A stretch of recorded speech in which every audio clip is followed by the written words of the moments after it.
Hey, everybody, it's Natalie B. McKenzie with The Whole Woman, and welcome to this week's episode of Living Life Authentically. And in our world, because this is our last show before Christmas, 'twas the night before Christmas. I'm feeling festive. I'm wearing my holiday red. I've got the dangles going, and we've had a few holiday parties to get us just in the spirit of Christmas. So, last week we had something quite special happen, and so special that I wanted to talk a little bit about it today. On Friday, December 8th, Brittany Griner was finally released from Russian prison, jail, whatever, detention, whatever labels you want to put on it. I'm sure it was probably 10 of the most horrific, treacherous days, 10 months of her life. And I want to say she's home just in time for Christmas. And thank God. I am so happy for her and her family. And of course, for any other person who might be wrongfully detained, and especially in another country. We're praying for their release. We're praying and keeping all the families in our prayers. But today we want to celebrate that Brittany Griner is home. And I liked that so much. I thought she's home just in time for Christmas. And if you've seen our Christmas specials in the past, you might remember my husband's favorite song for Christmas time is I'll Be Home for Christmas. So every time I think of her and her being released, I think of him singing I'll Be Home for Christmas. No, I will not torture you with me attempting to sing, because we know Natalie does not sing. What we do, however, is have great conversations. Today's guest, ladies and gentlemen, will help us to celebrate being home just in the nick of time, being released. Our guest today is a former NFL player, a Hall of Famer from Ball State University. He is got a master's degree in policy and public administrations. He has worked as a law assistant. He has played for and coached for high school and college, and is just an all-around sound gentleman and a man among men. He's also the founder of an athleisure wear, and it's called Elite Sports. He's an author, and he has authored the book NFL to Prison Cell. Ladies and gentlemen, help me welcome today's guest, Mr. Wendell Brown. Hey, how you doing? How you doing, Natalie? Love, peace, and blessings. Welcome, welcome, and welcome. I think we've been trying to make this happen for quite some time. I'm so Yes, glad you're ma'am. able to join us. How are you Yeah, doing, thank you for Wendell? having me. I'm blessed. I'm blessed. Thank you for having me. I greatly appreciate the invite. Thank you so much. And I'm just delighted that you're willing to share your story with us. And I'm happy to have you with us. I see you're wearing some awesome para there, and I want to talk about your clothing as well. But before we get into that, Wendell, tell us a little bit about your story. Where were you born and where are you from? I was born and raised in Detroit, Michigan, on the inner city's east side.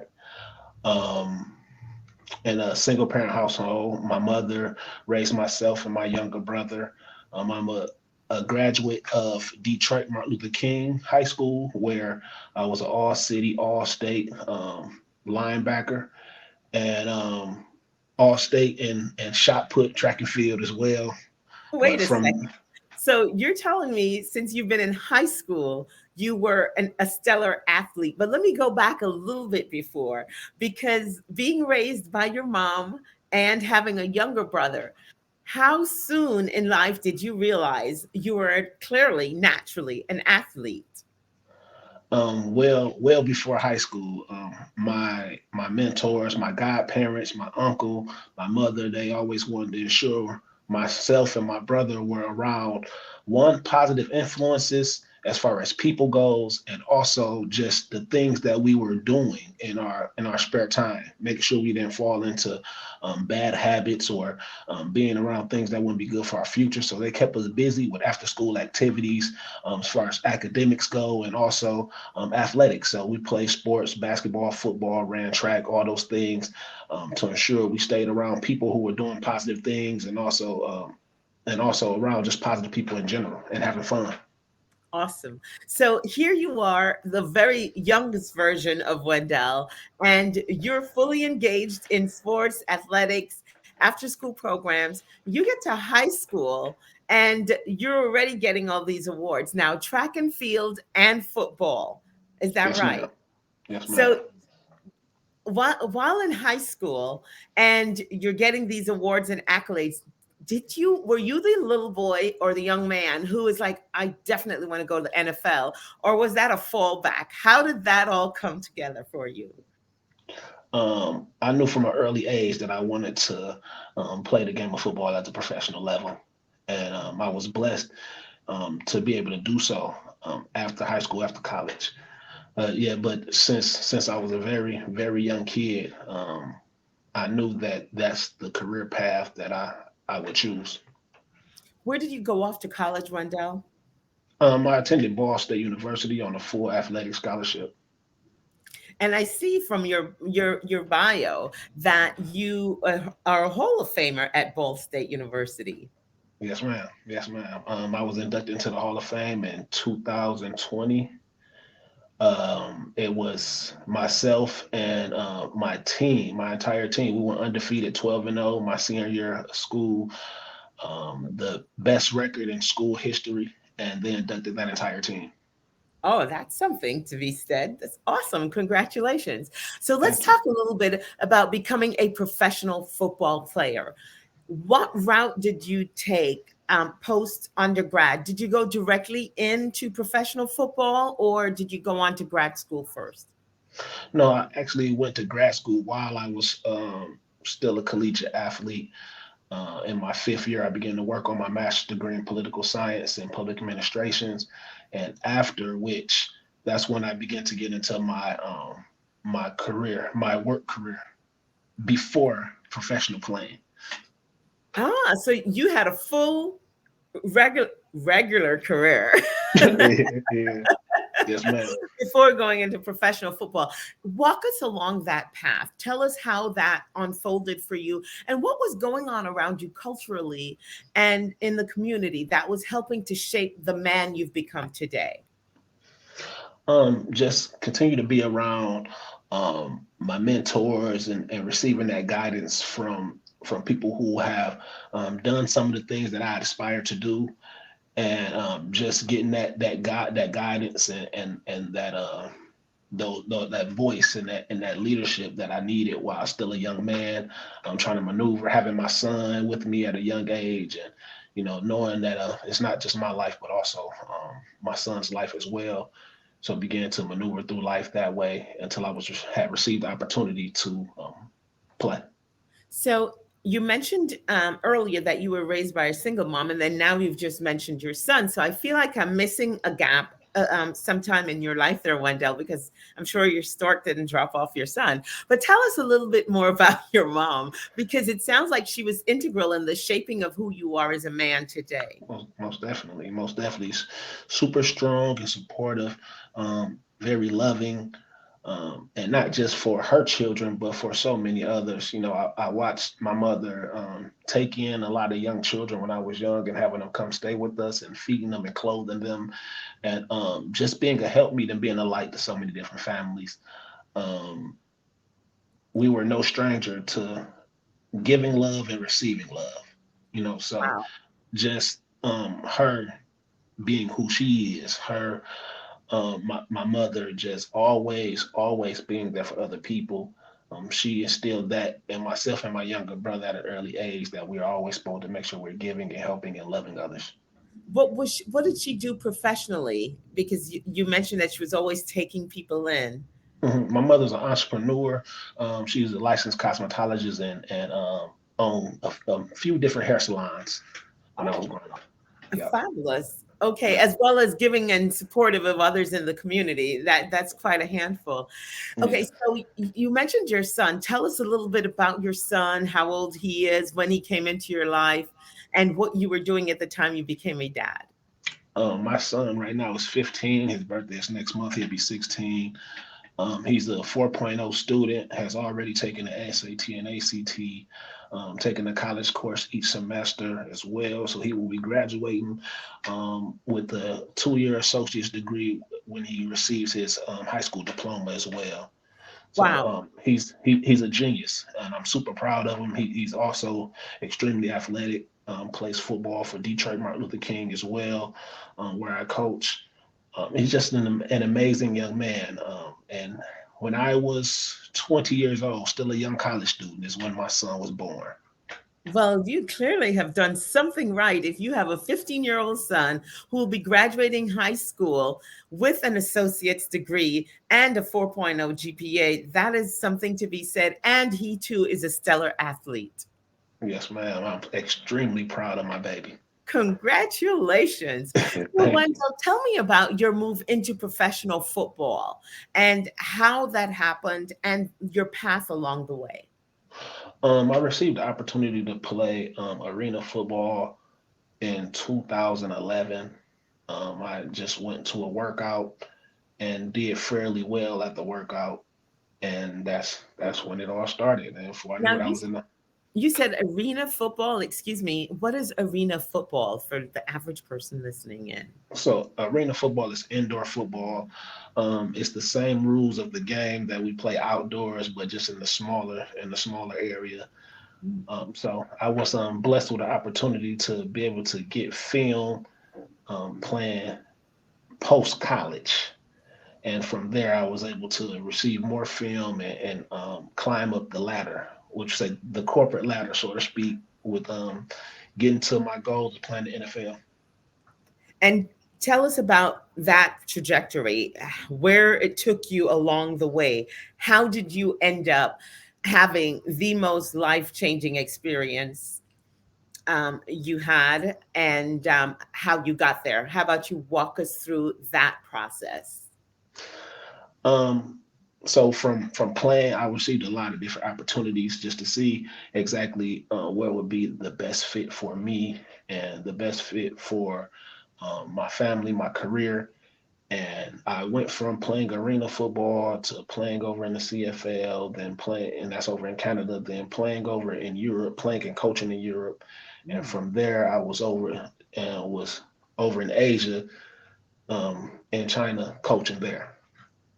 So you went from player to coach to player coach, and then you moved to China, where you went over as a coach. Yes. Yes, yes. Tell us about your time there.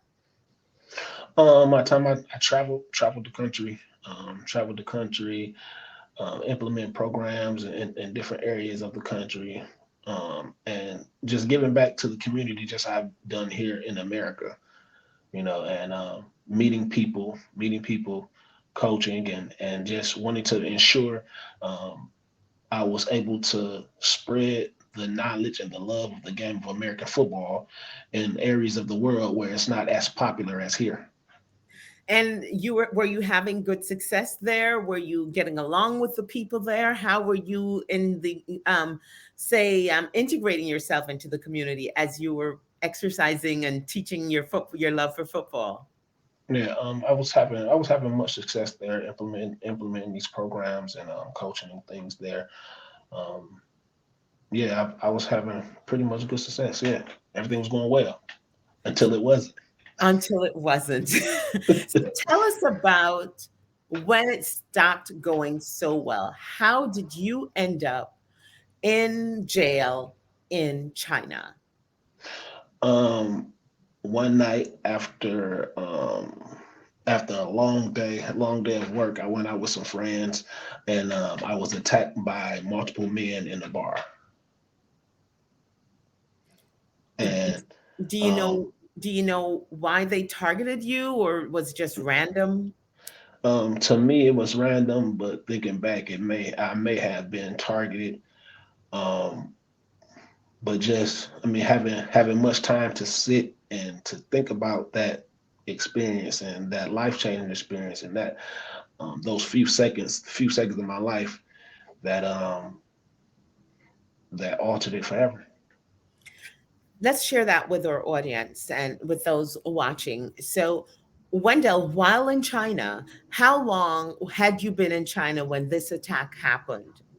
I have been traveling and implementing my programs for 1 year. So you've been living there for a year when you were attacked at a nightclub. And talk to us about what ensued after that attack, because when we say we've been attacked, we think, well, you probably go to the hospital, you go to the police station, you make a statement, or the police come to you, and then you move on with your life. Right.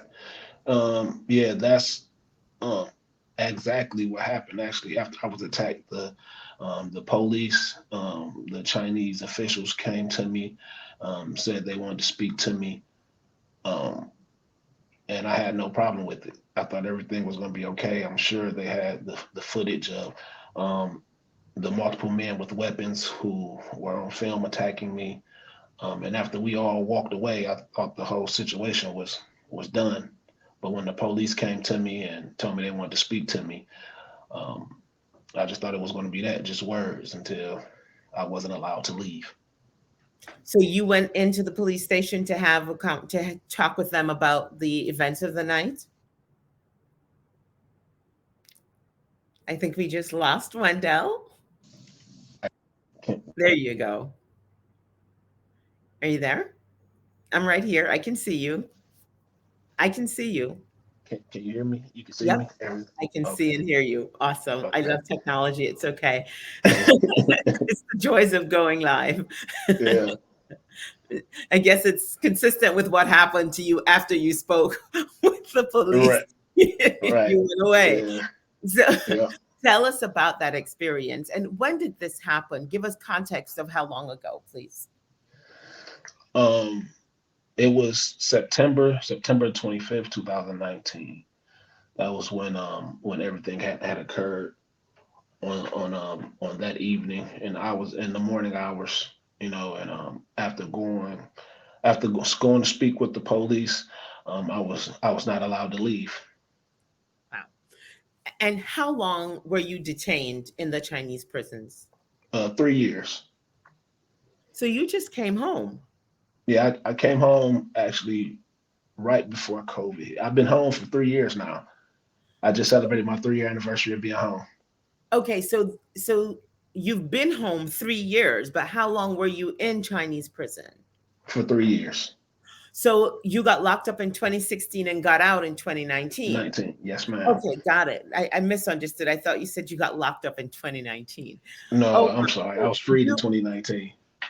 let me ask you this then, Wendell. How did you feel, or what were your memories and thoughts back in February when you started hearing, like the rest of us, what was going on with Brittany Griner?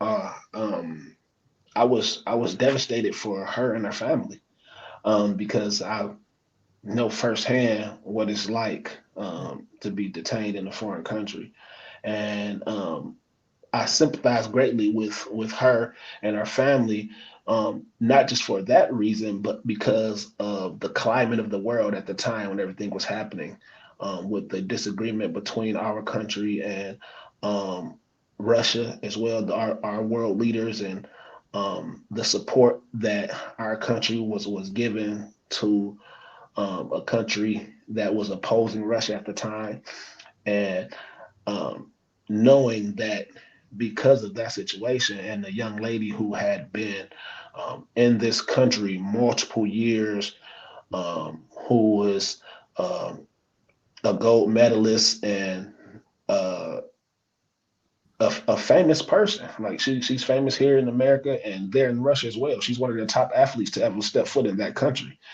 So the fact that the government officials and everyone in the country know who she is as she walks through this airport, know who she is as she walks the streets, in a lot of these Russian cities, and to know also that she is now detained with no access to her family, no access to her friends, to those who care and love her most, um, not able to communicate, and not knowing what's going to happen next, not knowing if she would be freed or how or when, or it was a terrible situation for I know for her and for her family, and also just for myself to relive and think about those things that she's experiencing. Did you during the time that you were detained or imprisoned back in China, had there been public outcries for your release? Did the government get involved with your release, or did they just release you for time served? Well, it was definitely much public outcry, um, led by my mother and the rest of my family and friends, everyone going and turning every stone, trying to speak with every government official that they could, trying to reach out to every news and media outlet that they could, just wanting to bring awareness to what I was facing, being wrongfully imprisoned, and not able to be free. To and at that time, America and China was going through the trade wars and everything is in just as things. A lot of political things were happening with Brittany Griner's case at that time. Things were happening with mine as well with the climate of the country. So You've been home for 3 years, Wendell, and I get the feeling you have been using your time very wisely. Let's talk about some of the things you have done since then. And I cannot tell you how happy I am that you're home, you're on the side, and you're doing well in spite of what's happened. And I pray that Brittany's story is, just as shiny and maybe even shinier. But let's talk about what you've done since then. What are some of the things you've created and how you give back to the community? um, I've started my sports performance training and fitness training company. You know, Mhm. we do. I do that. Help a lot of athletes. Coach some youth, some high schools, some collegiate and professional athletes um, to help further their career. I also am the founder and president of a 501c3, which is the Be Elevated Youth Foundation. It's a youth and community empowerment organization where we deal with literacy, mentorship, social emotional learning, and college scholarship opportunities. Um, I've also founded myself, my mother. We also founded the I Hope Project, which is the International Helping Our People Everywhere Project, where we aid people who are imprisoned overseas and their families navigate through the process of communicating with the government, finding lawyers, and just helping them to get home. And until they're able to get home, try to add some type of cushion to them to help them to ease mind of the family and the friends and those who are working to um, get their family member released. Awesome. So, Brown Elite Sports Performance and Training Service, Wendell, but along with your youth elevation program, along with your nonprofit organization and the community empowerment that you do, you are also an author. Let's talk about that special project for you. Yes, I'm the author of the memoir NFL to Prison Cell. It's the story of not just um, my terrible experience in China, but also my life and what led me there. Um, the ups, the downs, the rights, the wrongs, the blessings, everything that has come with it, just dealing with adversity, overcoming adversity, um, being mentally tough, and overall just triumphing and being strong enough to raise your hands like Rocky at the end of the road. Love it. Where can we get your book, NFL to Prison Cell? I actually, by the way, I love the artwork. I love the cover. I think that is such a great illustration of the story and what you endured during that time. Where can we get this book? Right now, it's available for pre-order at NFL2prisoncell.com. And And that's the letters early, NFL. Yes. yep, NFL number two prison PRISONCELL.com. NFL number two, prisoncell.com. And we can pre order the book. And upon delivery, what will we receive? Upon delivery, you will receive an autographed copy, personalized autographed copy of my memoir, and also those are packaged with different ebooks that will some of the ebooks that has helped me, some things that I know that I'm able to put on paper to allow us to elevate, allow us to grow, allow us to strengthen our mindset, change our mindset. We all know the power of positive energy, the power of positive thinking, and just that power that we possess. Awesome. So it's NFL number two prisoncell.com to receive a personal autograph, not a stamped autograph, a personal autograph book from Wendell with his story of how he went from being a high school Hall of Famer, professional football player, all the way to prison cell in China, and how he's giving back and has given back his time in the 3 years since he has been home, and all the projects that he currently works on. And we can pre-order a copy of his book by, remember, visiting NFL number two prison cell, and it's a signed copy.com for Wendell's book. Wendell, I am so happy that we're having this conversation with you on this side of things. I like I said, I like to think of it. I'll be home in time for Christmas. I'm so excited that Brittany is home. One would think she were in my family, and in many ways, it feels like she's a family member because so many of us can be just in the wrong place at the wrong time overseas and get ourselves in trouble. And the freedoms and liberties that we take for granted here in America are not available to us. So I am so excited for Brittany, and I'm even more excited for you and your family that you're home to celebrate your son and all that he is doing. Wendell, congratulations. Thank you for Thank you. sharing your story with us. And Thank remember, you. it's NFL number two to prisoncell.com. Tell us how we can stay in touch with you, Wendell. You can stay in touch with me through social media, um, or through email, my nonprofit organization as well. My social media handles for Facebook is Wendell Deuce Daddy, Deucedaddy. That's my son's name. I'm his daddy. Wendell Deuce Daddy Brown. Um, and my Instagram handle is blessed underscore being. And you can also contact me through um, our nonprofit organization's website, which is brownelite.org. On there has a lot of the things that we're doing within the community, our summer programs, our fall and winter programs as well, and just the work that we do to support all those within our community, both young and old. Now, before you go, Wendell, real quickly, your sweatshirt that you're wearing, I noticed Mhm, it had a special imprint on it. It says BE as in Brown Elite. I love it. mhm, Be powerful. Great message for young boys and definitely a great message for young athletes. What does your mhm. cap say? Brown Elite the same. The logo for my training service, my clothing line, Brown Elite. So and we have our shirts range for, it says many things from be inspired, be powerful, be legendary, be unstoppable, be blessed. We want to send. We have a brand with positive affirmations on our athleisure wear. You know, and this is not just for young men or for athletes, but we want to make sure that when our people look in the mirror, they understand just how powerful they are. They understand that every day is a blessing to be up and to be able to work towards your dreams, or to be able to be a helpmeet or aid other people. So there's so much power within us. There's so many things that we have access to, and when we put this brand on, we want to remind ourselves that we are indeed strong. We are indeed powerful. We are indeed an inspiration. We are indeed blessed. Awesome.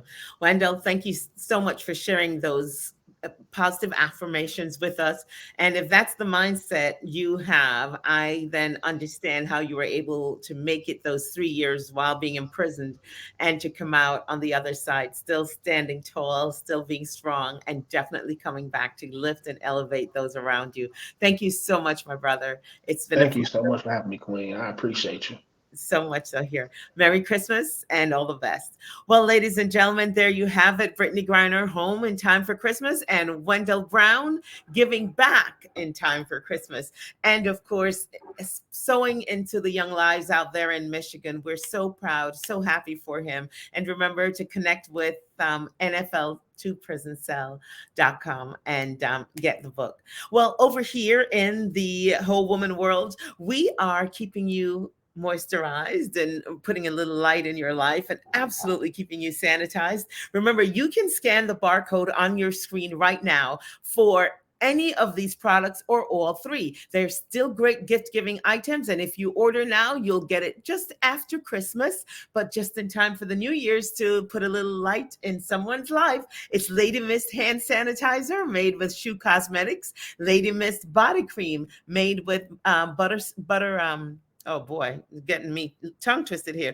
Miracle Buttercream at miraclebuttercream.com. And of course, our candle with School Sense, who helped us to create the Lady Mist fragrance. So check out Lady Mist anywhere you go online. You can find us at bit.ly/TWW Lady Mist. Or if it gets too hard, just go to www.twwthewholewoman.com and check out our shop link for Lady Mist. I'm Natalie B. McKenzie, and over here in our household, we're wishing you in yours.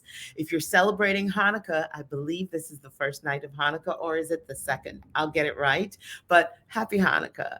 And of course, if you are on the other side of things and you're celebrating Christmas, we wish you a Merry, Merry Christmas. And may your home be filled with light, joy, and love. I'm Natalie B. McKenzie. I'm your host, and I wish you enough life to live, enough joy to give, enough love to share. I wish you enough. Good night.